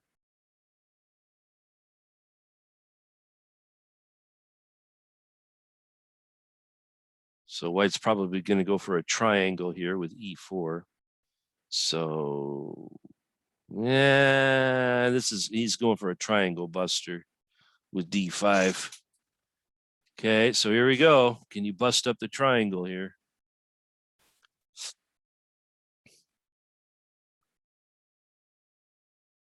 If not, White might have a very cohesive position. So d5, e5, knight g4. Well, okay, now he's just invented something. So this is not really a known setup to what White's doing. White could probably already play f4.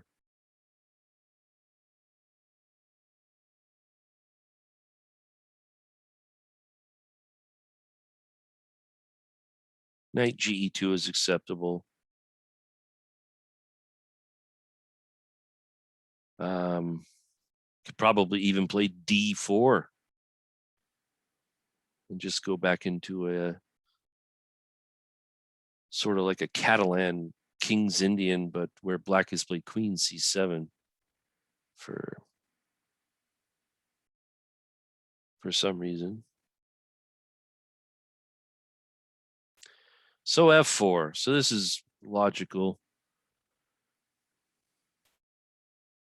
Yeah, now White does not have to play knight ge2 anymore, like you do in the Botvinnik triangle. So after White plays a couple more moves, like say h3 and then bishop to e3 and then castle in some move order, and then eventually try to get in pawn to d4. Yeah, this might be a little too early though because of knight g4. But we'll see how that goes. That's why h3 was an important move to throw in.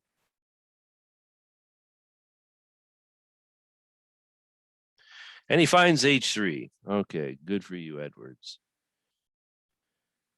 All right, so yeah, I like White's position here. Oh, the funny thing was that on that h3 move, Here, PT played rook to B8. I think that allowed bishop takes A7. And then on rook to A8, you can just run away again and just be a pawn up. So rook to B8 was a big mistake there. H3, and then he got to play B5. So now he's actually defending this guy. So queen C2. So White's trying to go for a board control strategy, trying to take away all the squares as possible. B4. Okay. So this closes up the queen side. So White's got all kinds of expansion ideas here. G4, followed by knight G3, followed by G5 and H4 and H5. Black's going on this side of the board. Castles, good move.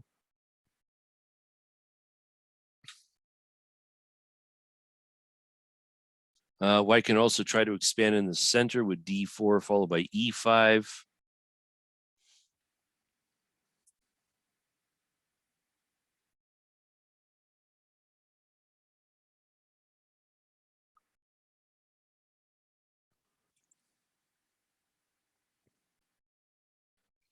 Yeah, Black's position here is not very promising. He doesn't have any really good pieces. He's trying to correct that, but he also no longer has any pawn breaks on the extreme queen side there. So the only pawn breaks Black really has is in the middle, but it seems like White's dominating that area of the board. Rook C1. So he's just trying to take time out to get out of this lineup here. Not strictly a necessary move, but something you can watch out for later. So yeah, so here G4, ready to rock and roll. G4, you have to play. Oh, he goes in the middle. Oh, so that's why I played Rook C1, and so that he's overprotecting C4. That was his idea. This seems largely unnecessary. Black actually had no good pieces before this. Once he takes on C5, at least he can improve his knight. White didn't have to allow that.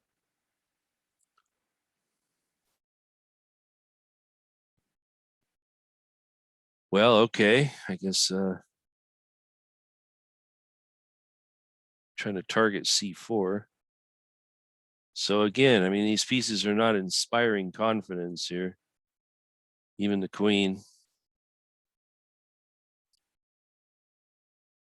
Wow. Yeah, and White's just going for all-out expansion here. Could have a great wall with G4. Some sort of 5 pawns attack. Maybe even 6. 6 pawns attack. Here comes one. And I'm sure it's going to be followed up by this one. Yeah, these pieces are not improving, by the way.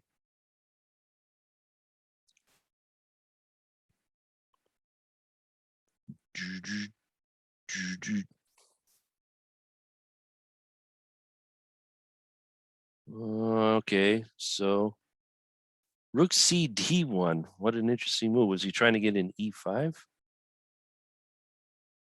Hard to say. So here, maybe he had to play F5 or something. Well, he finally gets this in, but yeah, he didn't get time to. Maybe F5 was trying to slow down like F5 himself.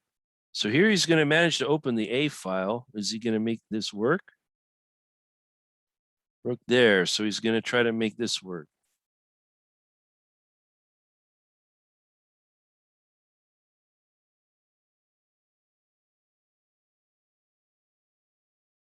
Yeah, Rook B1. Yeah, that just allows here. Now PT might be getting some play out of this. At least his rooks have improved. This bishop over here is not so bad. It's the rest of these guys I don't like. What are they doing? Wow, so now he chooses to walk into a pin. Amazing.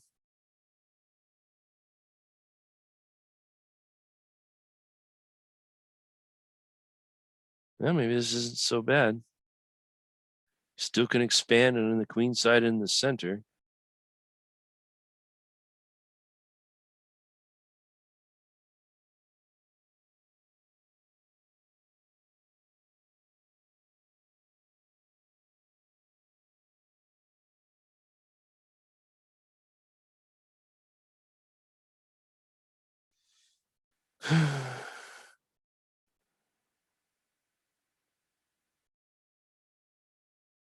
Maybe you have to sacrifice something. I don't know.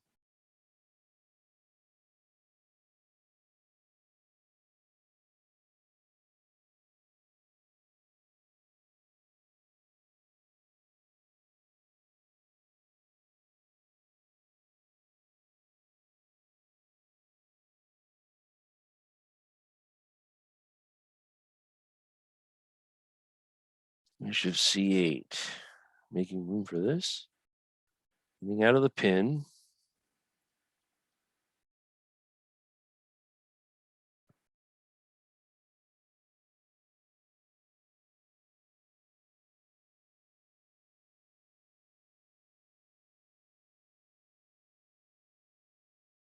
So he takes. Okay.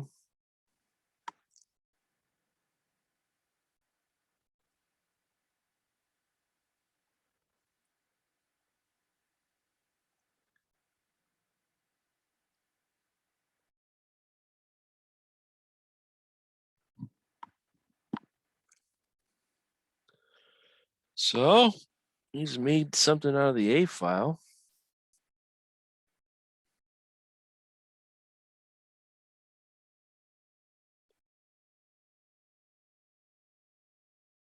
Although he is underguarding the E5 push now.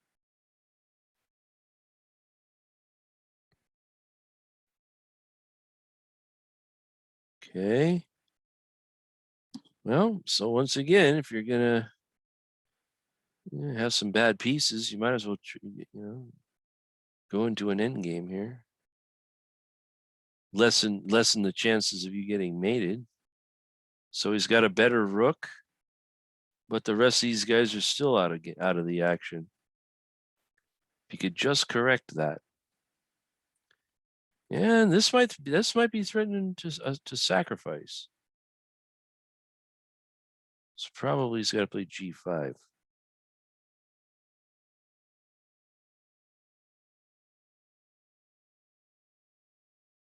Nope.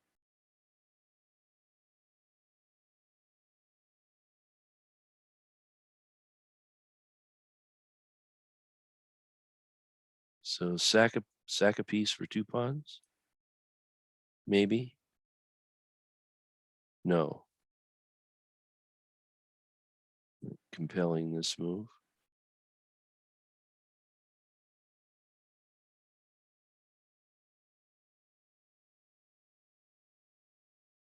Slowly getting evicted here. It's maintaining his grip. Got a court here. Court versus court.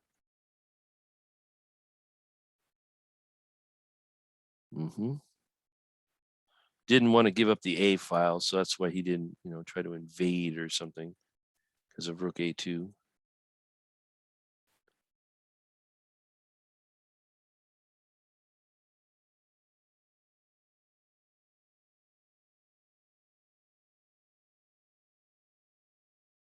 H4? Not H4.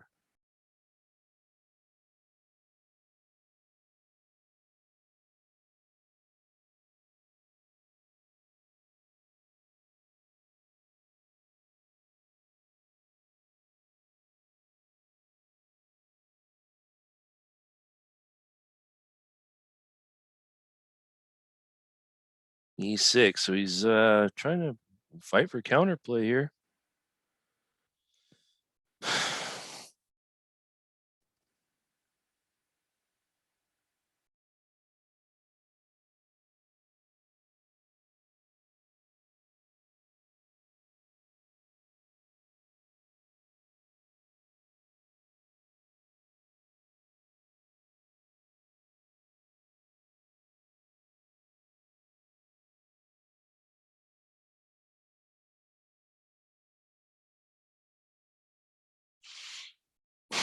So bishop to d7 followed by knight c8, e7, f5. No, he doesn't even do that. Where's this knight going?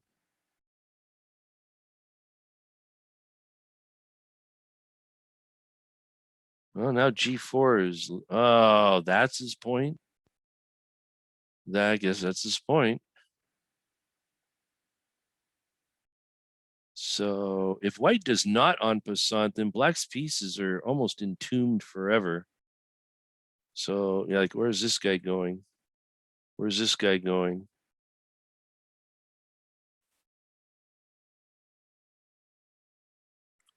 These pawns are fixed here, so this means that white could try to engineer a sacrifice.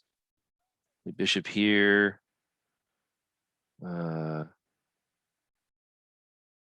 Knight f2, h1, g3, and sack. Some such thing.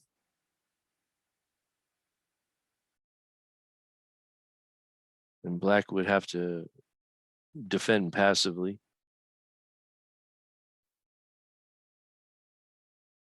Oh, but he charged in.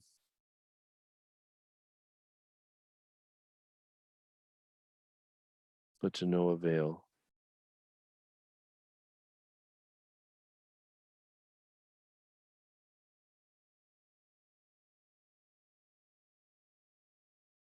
Rook to a1 might have forced him off.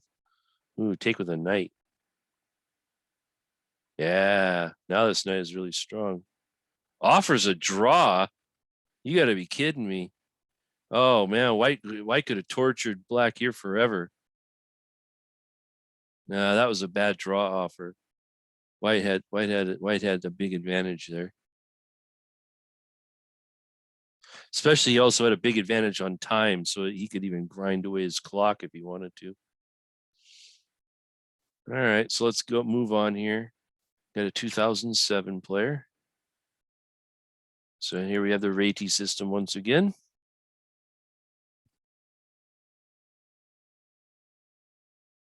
So the advanced Reti or the push Reti.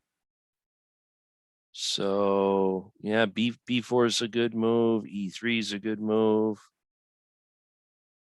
I also think E4 might be a possibility just for fun. E3 is okay.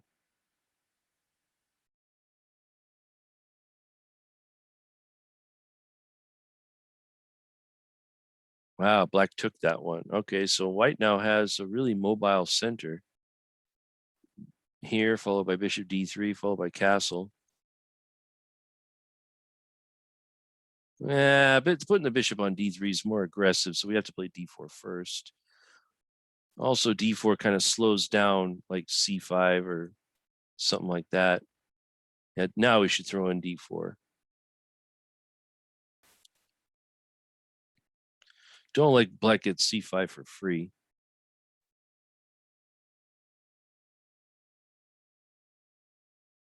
No, he didn't do it, so he can still play d4. No. Okay, so h3. So if capture.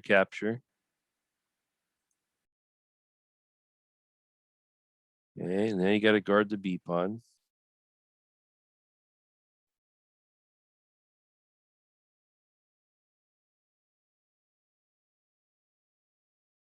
Now I suppose here you have d4.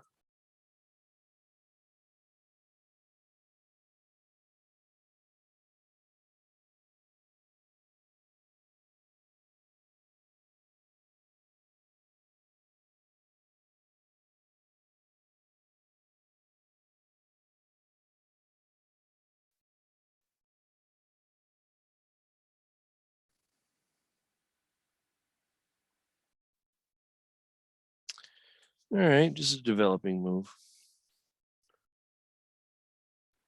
Just a move. Just a developing move.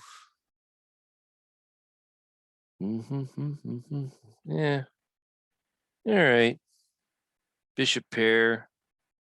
Mobile center pawns. Half open F file.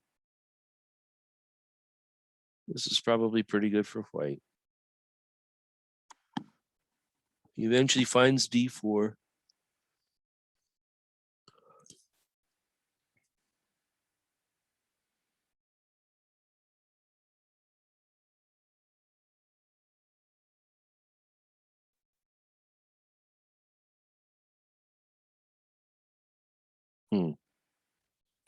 Goes for an exchange policy.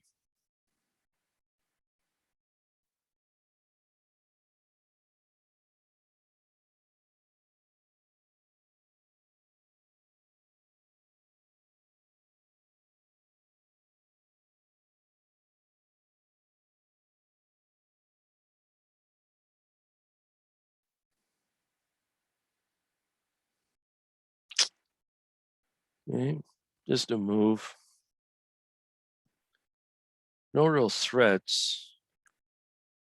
This is hard to threaten this kind of position.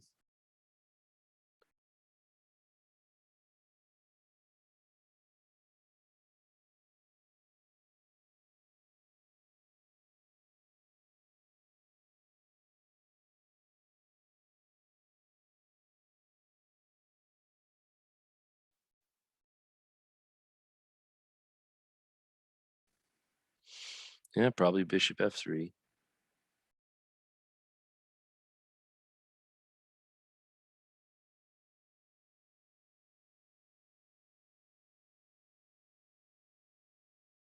No, he didn't. So now black has knight h5 as a possibility.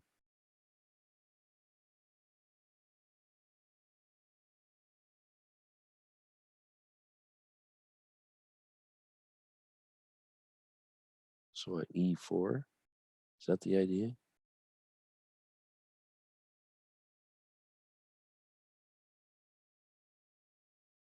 King h1, practically walking into knight h5.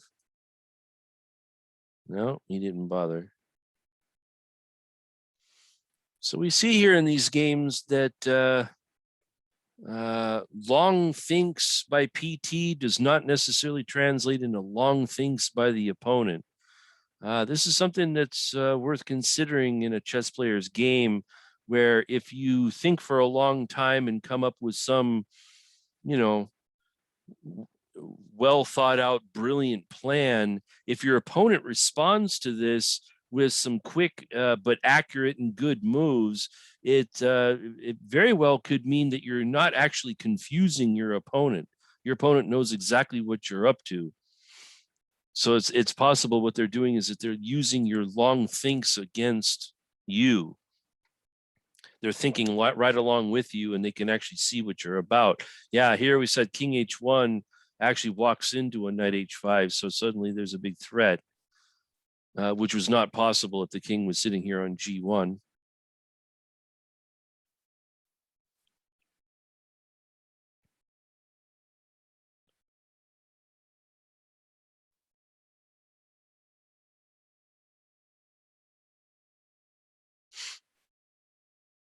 Yeah, that's always kind of like one of the cool things about going into the think tank and thinking for a long time is when you could come up with something that is so complicated or so tactically charged that your opponent has to return the favor and think for a while on how to get out of the situation. If you come up with such plans and your opponent only thinks for like 2 seconds or 3 seconds, then yeah, you're not confusing them at all.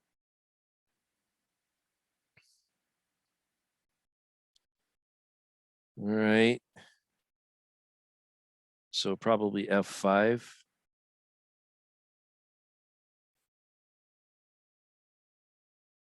And he takes once. So this wins a pawn. So still sticking with total PT, the PT idiom, which is to move all of your queenside pawns at some point, while at the same time actually sacrificing at least one of them. So he's remaining true to himself here, sacrificing the D pawn.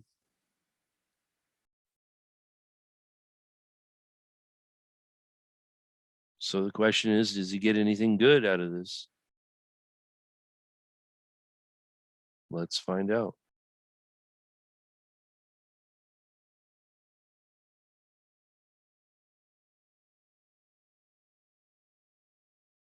So this opens up all the possibilities for black, and black is up a pawn on top of that.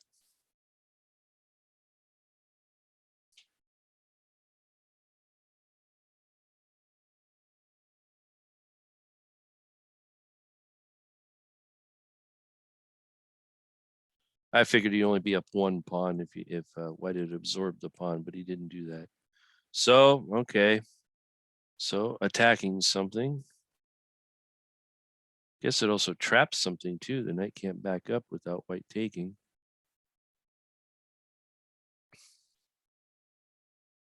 So this happened. So he wins 2 pieces for a rook. But white's king is way drafty. And this passed pawn again was not taken. Again, it was allowed to just live. So like that one game, we get to see if this passed pawn makes an appearance. Surprising that black is not absorbing the rook here.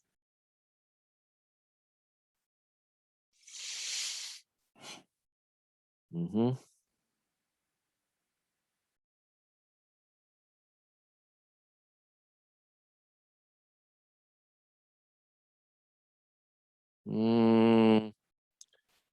Going after this one, but he might have had queen e5, which might have been a little more forcing. This is a bit more passive.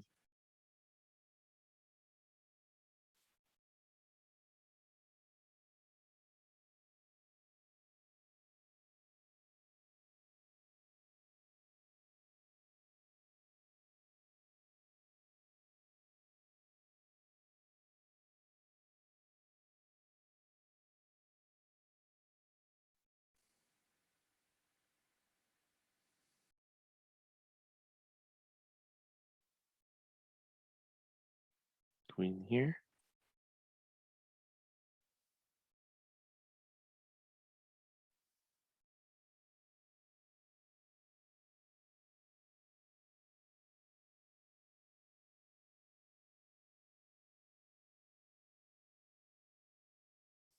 Yeah, he found it.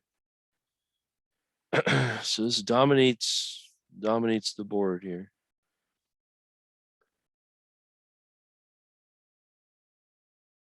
Oh, maybe he did find a good move.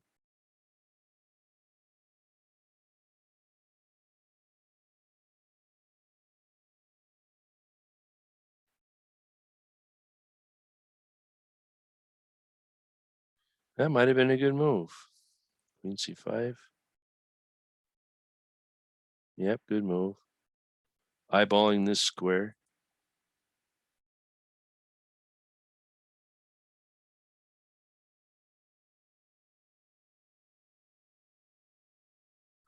Also, there might be some rook d2 cheap shot.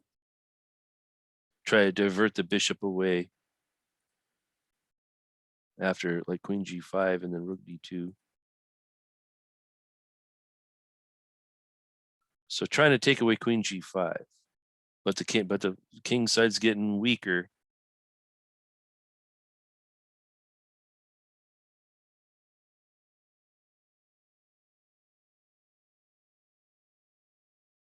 Okay, very patient move. Preparing this, guarding this.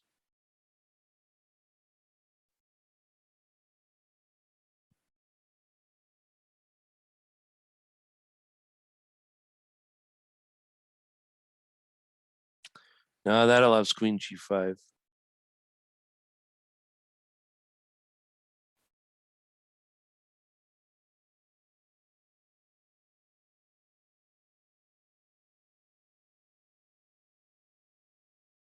If gh, maybe rook h6. Yeah, that's a good move. Threatening here. Here followed by here.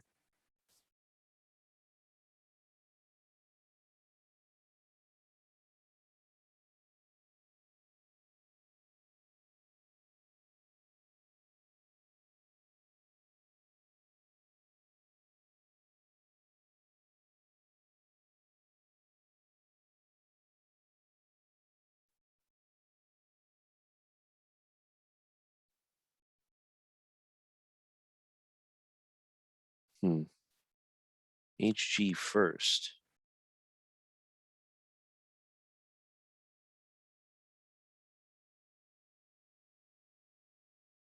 So checks him first.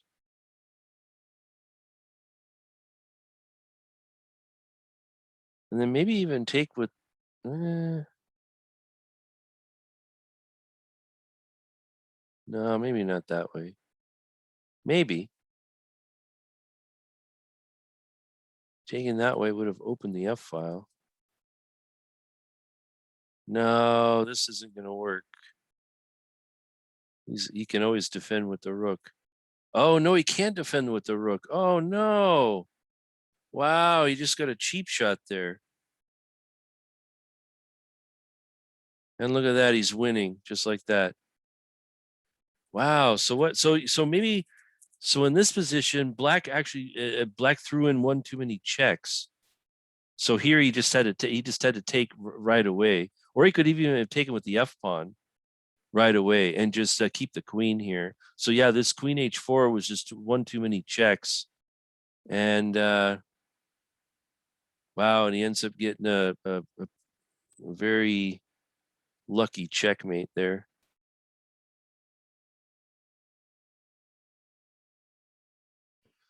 Oh, is that going to be it? All right. Well, once again, PT, thank you for part 2 of commentary of your games. Thank you for your time and efforts here. This has been Coach Matt for the Seattle Chess School, and we'll end it with that, and we shall see you guys on the next one.